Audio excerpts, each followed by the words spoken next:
They laughed when the single dad stepped into the courtroom with no lawyer, no polished suit, just a worn brown jacket and quiet eyes that had clearly seen harder days.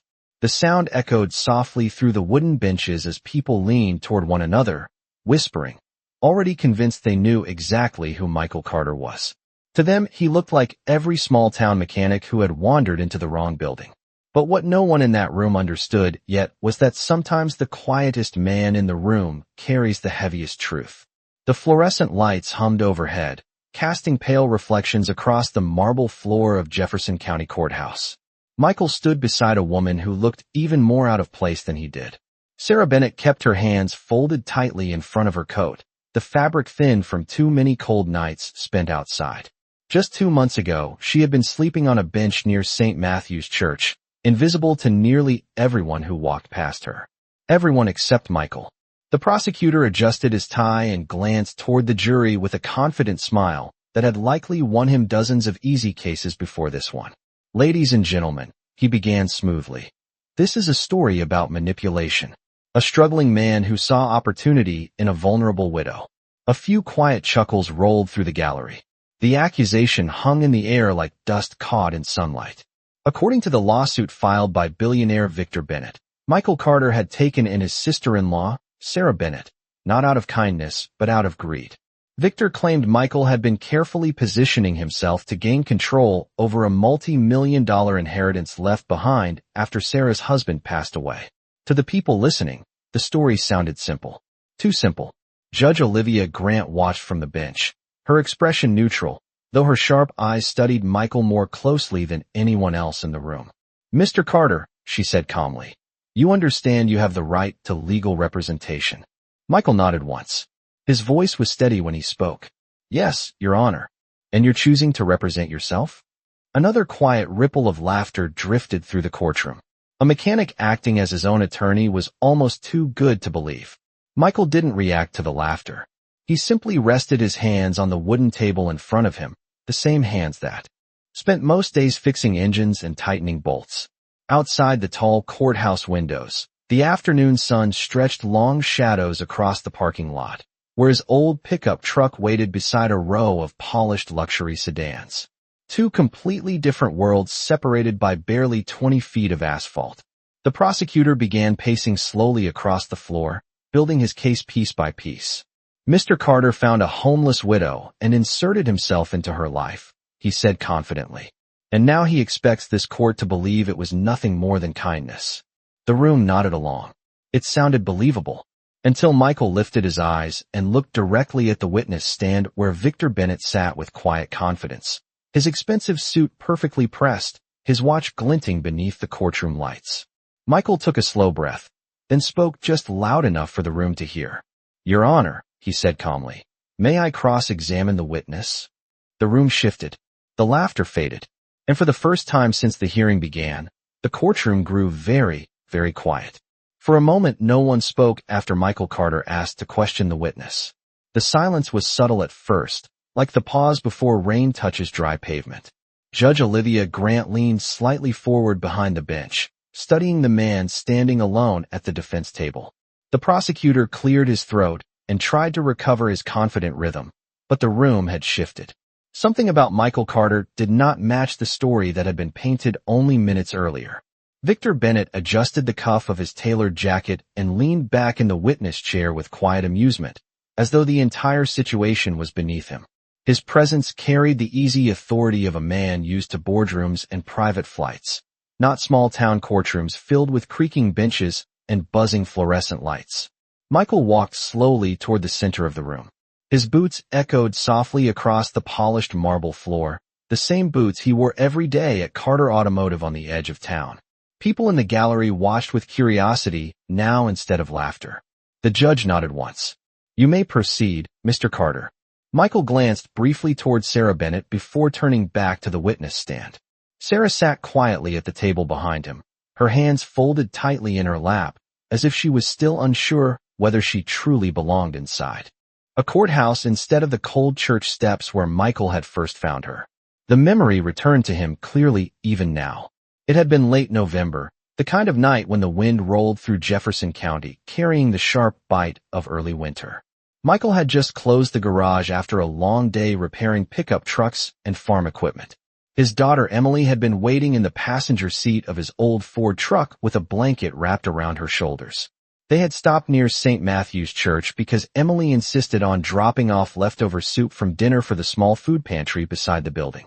That was when Michael noticed the figure sitting quietly beneath the streetlight. Sarah had looked smaller than the night around her, wrapped in a thin coat that was never meant for 30-degree weather. Michael remembered Emily whispering from the truck window, "Dad, she looks cold." He had not asked many questions that night. He simply offered a ride, a warm meal, and a place to sleep in the small spare room above the garage. That was the beginning. Not a contract, not a plan, just a simple decision made in a cold parking lot. Now Michael looked directly at Victor Bennett, the powerful brother-in-law who had turned that moment of kindness into a courtroom accusation. Michael spoke calmly. "Mr. Bennett, you told this court that I entered Sarah Bennett's life with the intention of controlling her inheritance. Is that correct?" Victor gave a relaxed smile. "That is exactly what happened." Michael nodded slightly. His voice remained steady, almost gentle. "And before filing this lawsuit, how many times had you spoken to Sarah Bennett in the past 2 years? Victor paused for the first time. Just a small pause. But the quiet inside the courtroom grew a little deeper. Victor Bennett did not answer immediately. The pause stretched just long enough for the quiet in the courtroom to grow heavier. He shifted slightly in the witness chair and folded his hands together as if the question itself was too small to deserve much thought. "I do not recall the exact number," he said finally, his voice calm and polished. A faint murmur moved through the gallery. Michael Carter nodded slowly, as though the answer was exactly what he had expected. He took one small step closer to the witness stand, his boots making a soft sound against the marble floor. "Let me help refresh your memory," Michael said gently.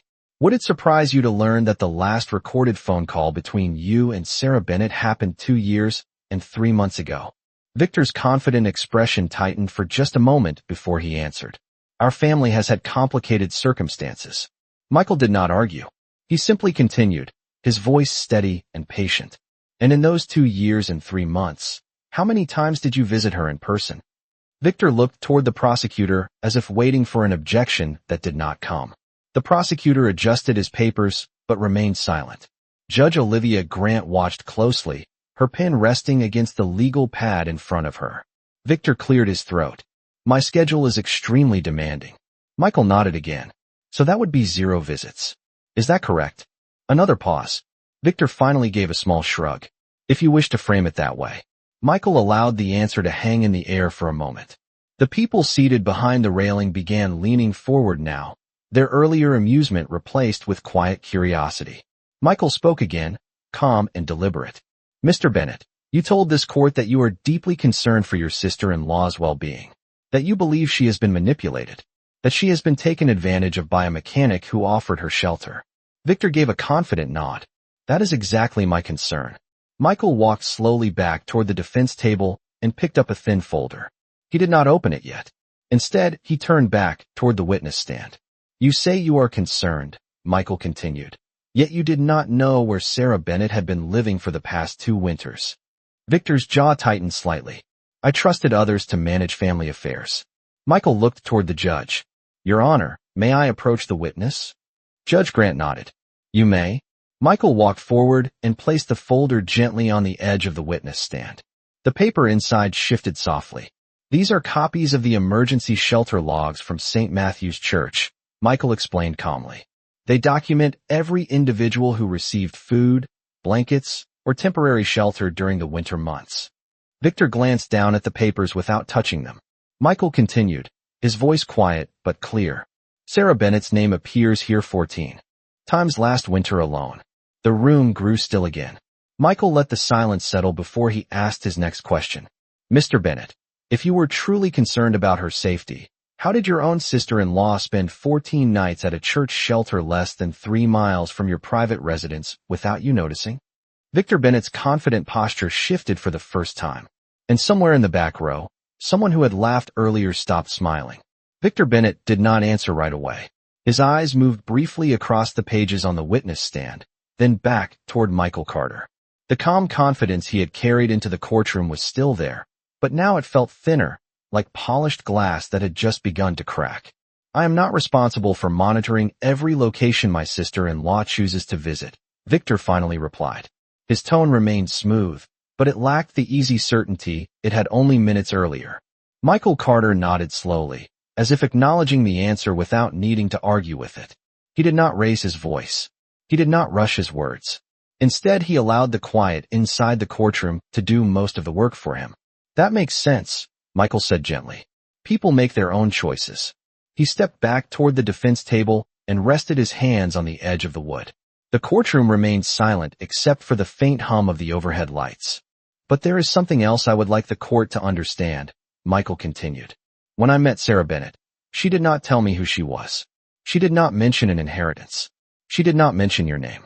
Victor shifted slightly in his chair.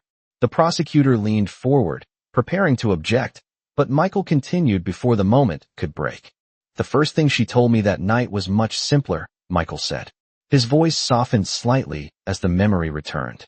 She said she had not eaten a warm meal in 2 days. A few people in the gallery exchanged glances. Michael spoke again, still calm. Your Honor, may I ask the witness one more question regarding that evening? Judge Olivia Grant nodded once. You may proceed. Michael turned back toward Victor Bennett. Mr. Bennett, are you aware that on the night Sarah Bennett arrived at St. Matthew's Church, the temperature in Jefferson County dropped to 32 degrees Fahrenheit? Victor frowned slightly. I do not track local weather reports. Michael gave a small nod. 32 degrees Fahrenheit, he repeated quietly. Cold enough that the church volunteers began distributing emergency blankets. The silence in the room deepened again. Michael continued carefully. And according to the shelter records I placed on the stand, Sarah Bennett signed in that night at 9:47 in the evening. Victor's expression tightened again. I fail to see what this has to do with the accusations against you. Michael did not react to the remark. Instead, he asked the next question as calmly as the others. Where were you at 9:47 that same evening, Mr. Bennett? Victor blinked once. The question had landed somewhere he did not expect. The prosecutor quickly stood. Objection, relevance. Judge Grant raised her hand slightly, without looking away from Michael. Overruled. The witness may answer. Victor cleared his throat. I was attending a business event in Chicago. Michael nodded slowly. Thank you for clarifying. He paused just long enough for the courtroom to absorb the distance between Chicago and Jefferson County. Then he spoke again. So while Sarah Bennett was signing her name into a church shelter to receive a blanket on a freezing night, you were attending a business event nearly 800 miles away. No one laughed this time. Even the prosecutor remained still. And for the first time since the trial began, Victor Bennett looked less like a man in control and more like a man who had just realized the ground beneath him was beginning to move. The silence that followed Michael Carter's last statement settled across the courtroom like a heavy winter fog. No one shifted in their seats. No one whispered. Even the prosecutor seemed unsure whether stepping forward would help or only make the moment worse. Victor Bennett straightened slightly in the witness chair, attempting to restore the confident posture he had carried into the room. His voice returned, measured and controlled. My business schedule does not determine whether this man manipulated my sister-in-law, he said calmly, gesturing faintly toward Michael. Kindness can be a convenient disguise. A few quiet nods appeared among the observers who still believed the accusation. Michael Carter did not respond immediately. He allowed the words to linger in the air for a moment. Then he walked slowly back toward the witness stand, carrying the same thin folder he had placed there earlier. His movements were calm, deliberate, as if each step had already been considered long before he entered the courtroom that morning. Judge Olivia Grant watched carefully, her pen now resting against the edge of her legal pad without moving. Michael spoke again, his voice steady and even. You are correct about one thing, Mr. Bennett. Kindness can look suspicious when someone is not used to seeing it. A faint stir passed through the room. Michael opened the folder for the first time and removed a single sheet of paper. The sound of the page sliding across the stand was soft but clear. But accusations require evidence, he continued. And evidence usually tells a different story than assumptions. Victor leaned slightly forward. Are you suggesting that I have fabricated my concerns? Michael shook his head gently. No, I am suggesting that your concerns appeared only after something else happened. Victor's brow tightened slightly. And what exactly would that be? Michael turned the paper so the judge could see it clearly before speaking again. 6 weeks ago, Sarah Bennett received formal notice that she was the sole beneficiary of her late husband's estate. The courtroom stirred again, this time with more interest. Michael continued calmly.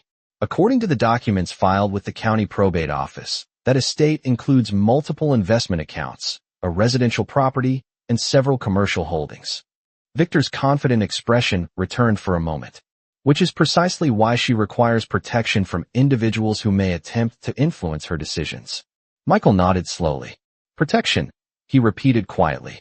Then he lifted his eyes back toward the witness stand. Yet the legal filing contesting her inheritance was submitted only 3 days after that notice was delivered. Victor's smile faded slightly. Michael spoke again. And the person who filed that contest was not Sarah Bennett. The room grew still again. Michael's voice remained calm as he finished the thought. It was you, Mr. Bennett. A faint ripple moved across the benches behind the railing. Michael did not look toward them. He kept his eyes on the witness stand.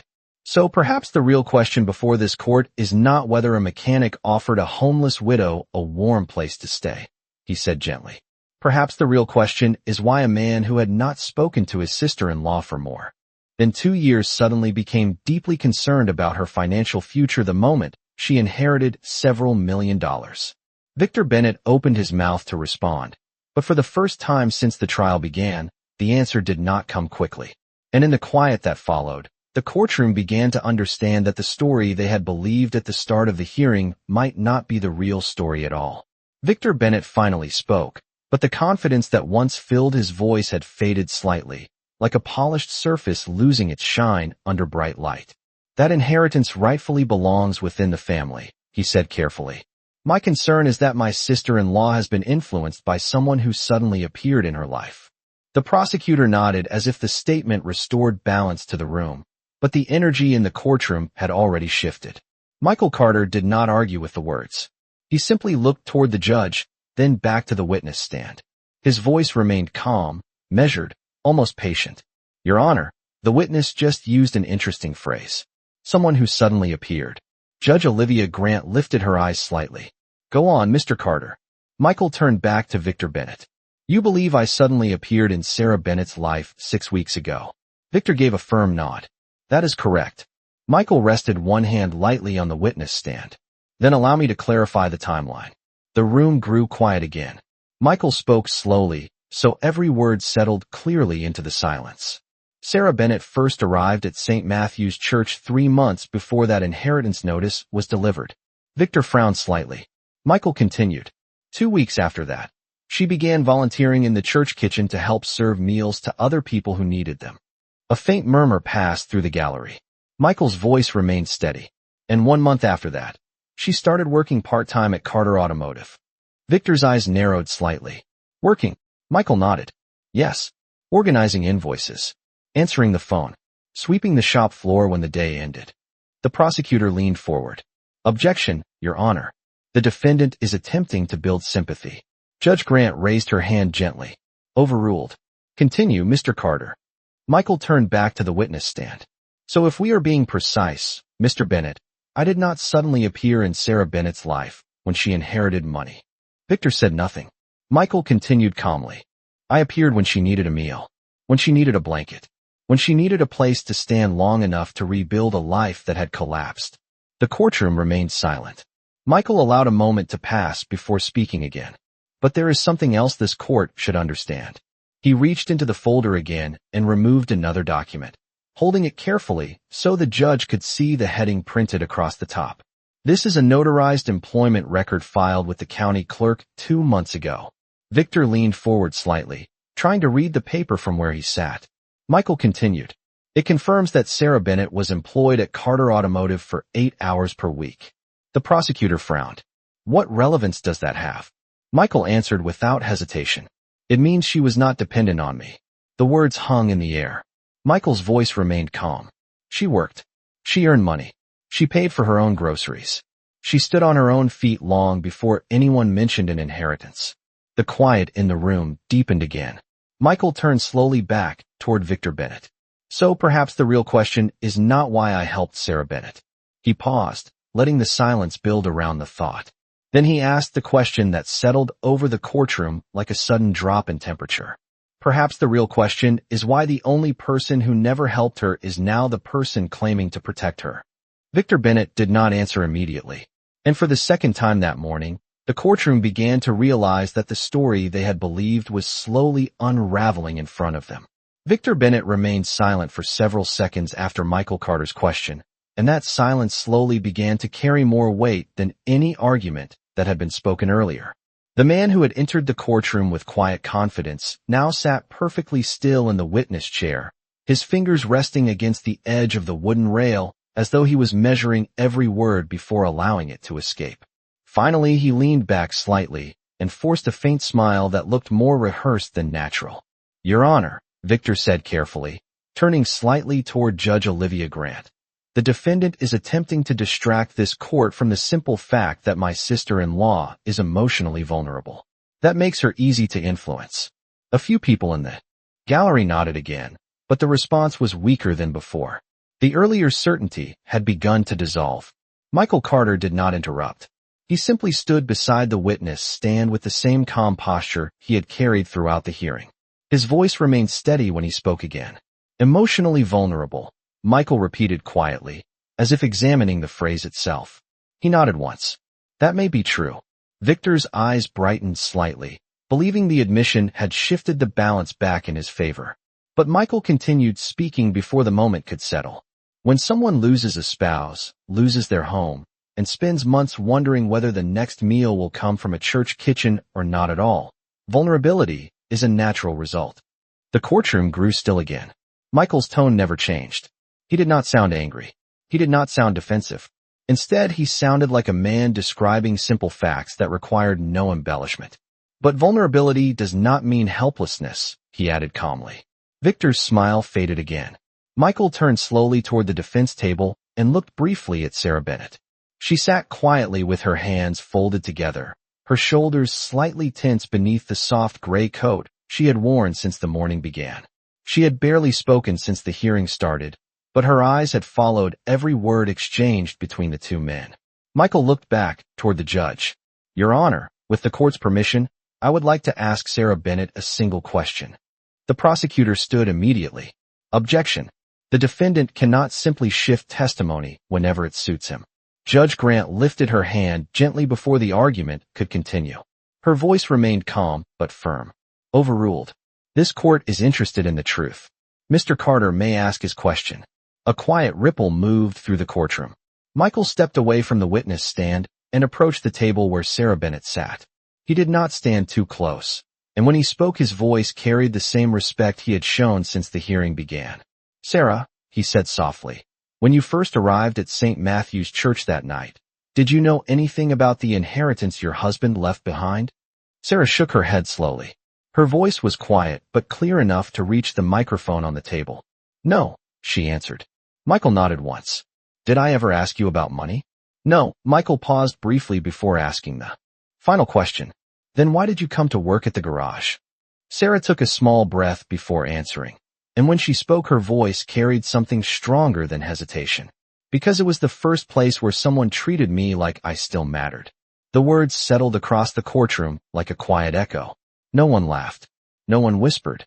And for the first time since the hearing began, even Victor Bennett seemed uncertain about what would come next. The courtroom remained quiet after Sarah Bennett finished speaking, and the silence felt different now.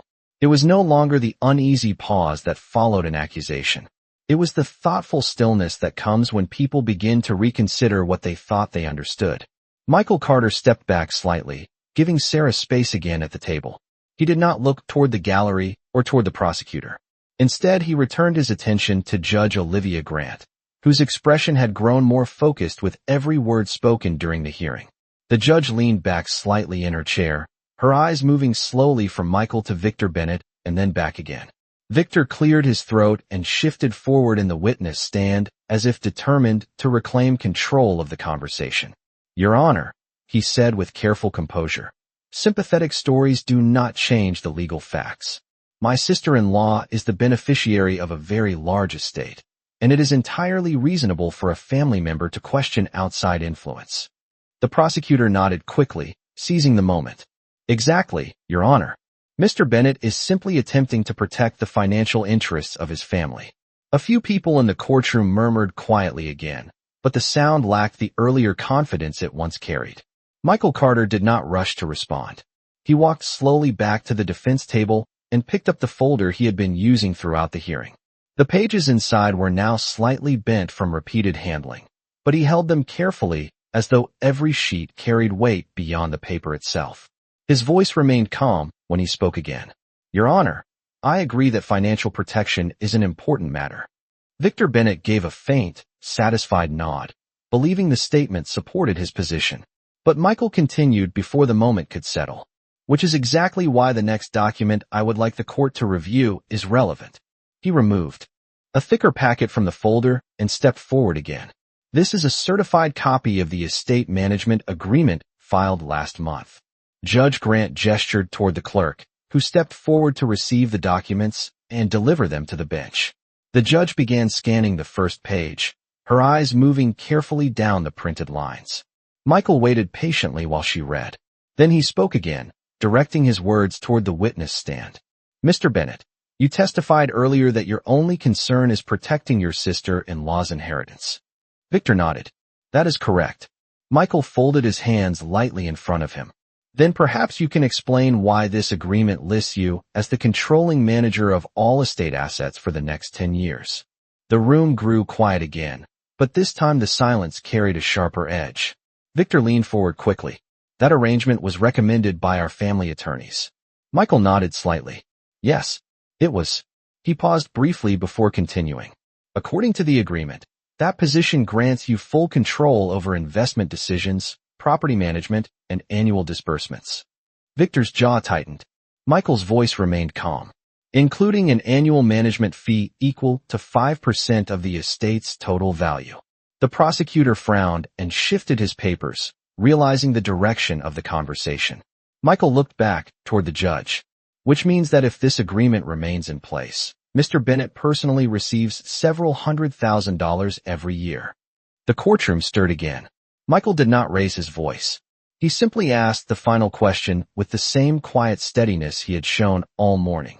So when Mr. Bennett says he wants to protect Sarah Bennett's inheritance, the court should understand exactly who benefits most from that protection. Victor Bennett did not respond immediately, and once again the quiet inside the courtroom began to speak louder than any argument. The quiet that followed Michael Carter's last question felt heavier than any sound that had filled the courtroom earlier that morning.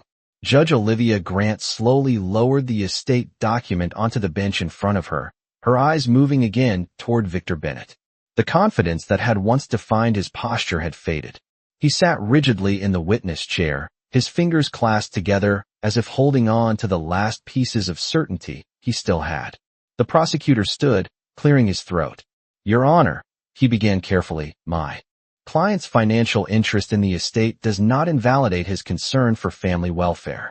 The words sounded reasonable on the surface, but the room no longer reacted the same way it had at the beginning of the hearing. People listened now with a different kind of attention. Michael Carter did not argue with the prosecutor. Instead, he stepped back slightly from the witness stand and allowed the moment to breathe. The fluorescent lights hummed faintly above the courtroom, reflecting softly across the polished marble floor. After several seconds, Judge Grant spoke, her voice calm and deliberate. Mr. Bennett, the court would like clarification. Victor straightened immediately.